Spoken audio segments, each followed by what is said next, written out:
wouldn't say that. I was going to say it's the most difficult demo to deal with is acoustic vocal, but there are advantages to it because it's completely open. So you have plenty to imagine, right? But it's kind of a drag because what you're hearing is this acoustic vocal version, and what you need to realize could be so completely different from that it can be difficult to imagine. I had that with this band that I was just talking about. I was really struggling with how to imagine this record, and I told them, you guys are just going to have to come, because they were struggling with it too. And so how am I supposed to help them figure out how to approach the record if they don't even have a first clue of how to approach the record?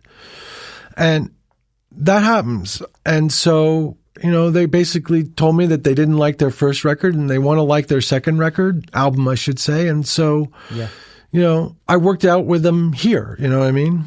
And that's like opening the computer, seeing what works, experimenting with sounds, stuff like that. No, we just got the band in the room and we just started playing the songs. And I said, what are you guys doing right now? Okay, let's break it down. All right, let's talk about the bass part.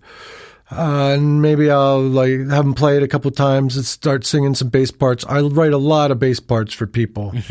Nice. I'm personally a bass player, so I also have I'm a bass player at heart. I'm a keyboard player, but I'm a bass player at heart. Nice. If you forced me to go out on tour and play, I'd want to bring a Moog and just play bass. Nice.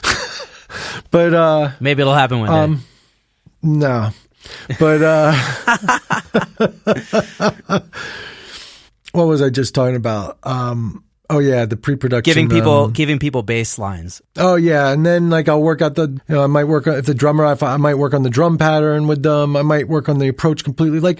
Some of these songs that this band did that they didn't know what to do. They really didn't know what to do. So when they played it, it was like, okay, that's pretty terrible. All right, so let's approach this completely different. And one song I had them play a snare roll kind of vibe beat, and one we did a tom kind of beat and whatever. And we just went outside the box a little bit with the stuff to try and find something that brought it out of it was a little straight ahead, so we wanted to pull it out of that a little bit. Anyway, that's the process. Got it. Okay, so take us on a tour through the creation of a typical song. Chronologically, how does it come together?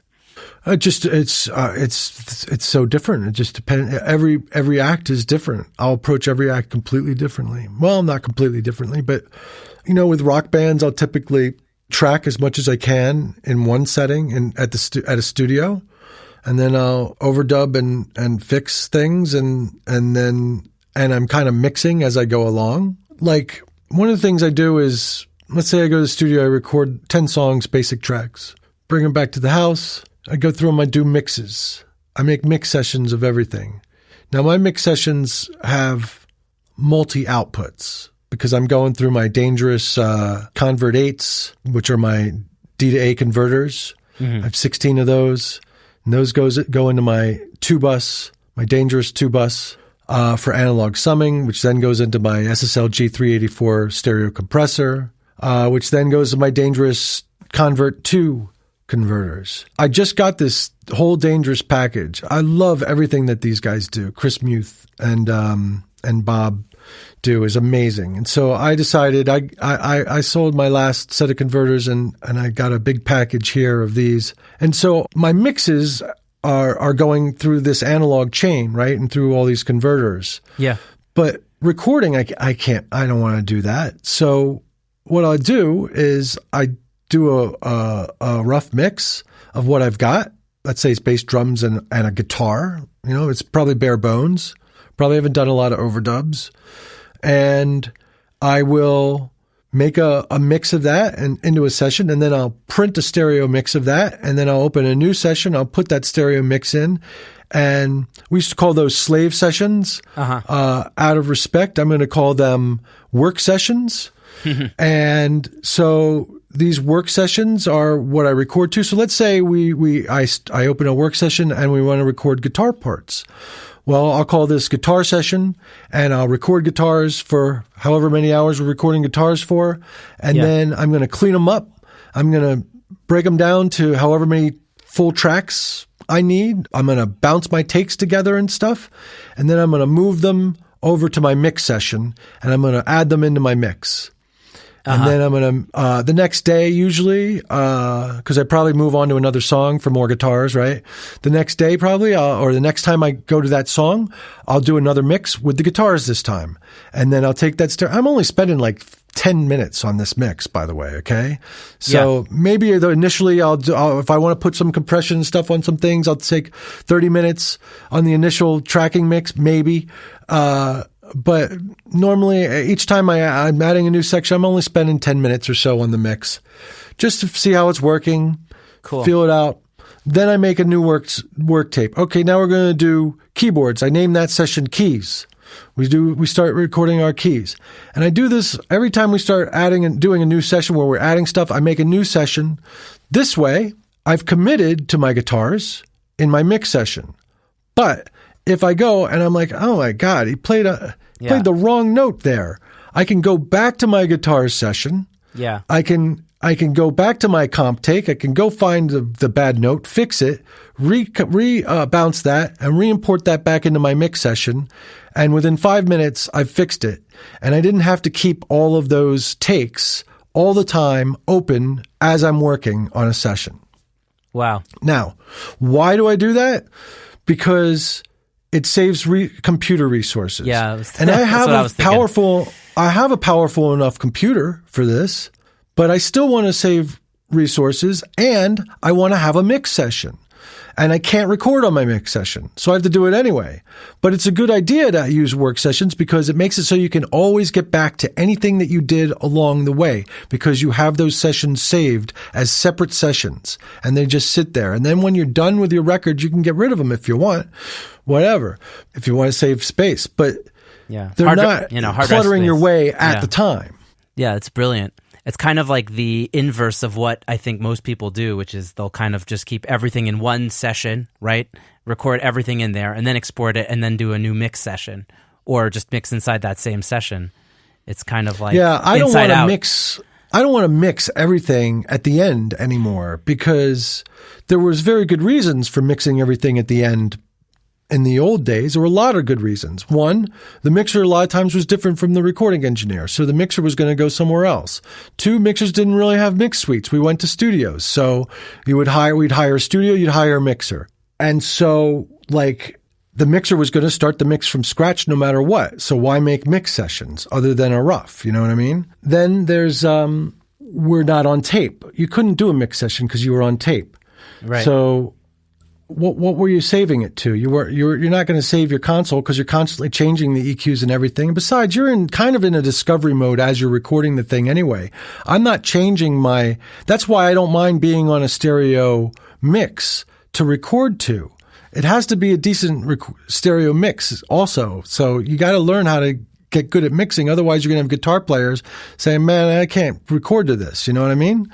So I need more kick drum. So what else are reasons? Oh, you had a limited number of compressors and EQs and stuff to use. So, and you wanted to use them again because you kind of, every phase we would compress a little bit more rather than just slamming something and having the artifacts of the compressor right away. You know what I mean? Sometimes you did that, but that's an artistic choice at that point.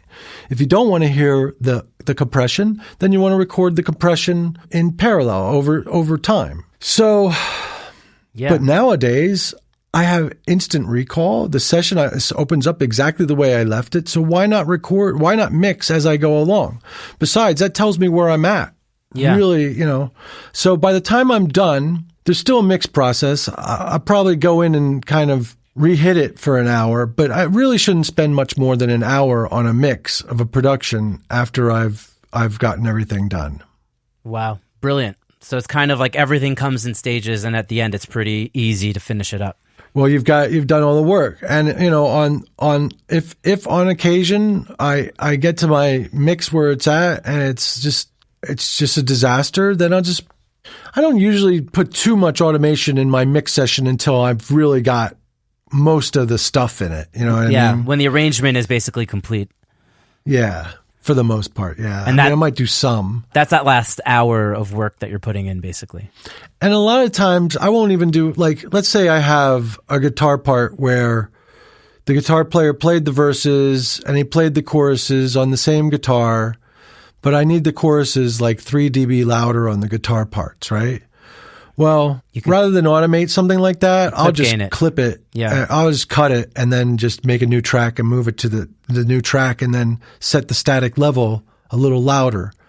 That way I'm not trying to work, within automation at a time when automation is kind of a pain in my ass. You know what I mean? So yeah. Also, I do that anyway in a mix also, because if I can avoid doing an auto move, then that's better, because then when I decide maybe I only need that guitar 2 dB louder in the chorus, all I have to do is grab the fader and bring it down 1 dB rather than to go in to the automation line and go find the 3 chorus events and bring them all down 1 dB, Yeah, totally. So it's about efficiency. Totally. I find I'm using less and less automation these days, except for lead vocals, That's because everybody compresses everything so much. It's kind of nice. It's good. Everything's super compressed these days. Yeah. I'm saying I do less automation because I'm doing a lot of clip gaining. Yeah. Oh, there's that too.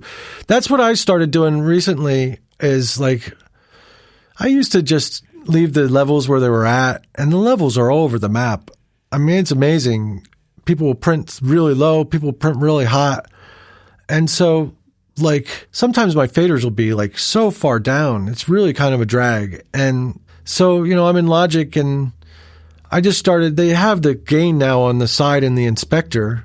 So now I just go through and I gain everything on my initial pass of balances just to get things in the ballpark, so that when I really start to get balances in earnest, I'm pretty much starting with all my faders at 0.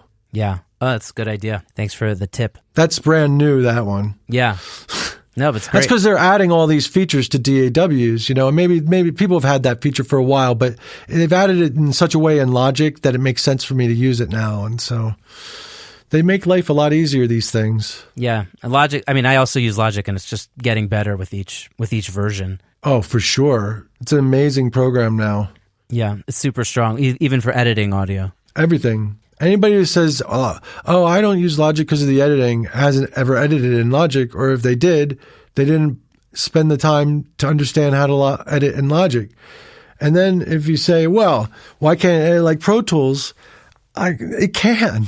I could set it up exactly like Pro Tools. It's ridiculous. Except you won't have to deal with fades, because Logic automatically finds a null point for you. You know how rare it is for me to get a pop? Yeah, I never have pops either. So you can do it, but you gotta try. Nice. Yeah, I kind of tell people that Logic is, I think, the best combination of getting the creative juices started, with the VSTs and everything, and also having great editing and mixing workflow. In any event, yeah. So do you use any templates? Oh yeah, I have templates for sure. I have one that I call the big template. And for some reason in Logic, the templates are a little screwy. Like, I have one that has all sorts of, reverbs and stuff and all set up and everything. But when I open that session, for some reason, the dry is on. It doesn't realize that it's a return. It's on a reverb return. And then the dry volume is up. So I got to go through when I open the template and take out all the mix, all the dry information and make them pure wet. That's kind of a drag. But interesting. Yeah, I've got one that has 5 kick drums, 5 snare drums, 5, whatever. It's easy just to go Apple D and add another track. But it makes it so I could just drag stuff over really quick and get it into sessions fairly quick. I have EQs and compressors on those. I'll pop them in. I usually reset them. There's no presets that I use as far as that's concerned, because everything's different. Yes. So once I get my levels, I guess then, that's new, me getting the levels on the clips. But once I get those, then I start bringing in the compressors and the EQs and everything. And I always start from the bottom of the mix and work up, because we're dealing with a foundation. The bottom holds the mix up. If the bottom falls apart, the mix crumbles. So we may as well start there. And I build it like it's a house. And I build it up. And then once we got the structure up, then we start to do the fine tuning and kind of fuck it up for a while and then bring it back again. Nice. Do you have any favorite creative tools? Anything that you use a lot that gives some mojo? I don't ascribe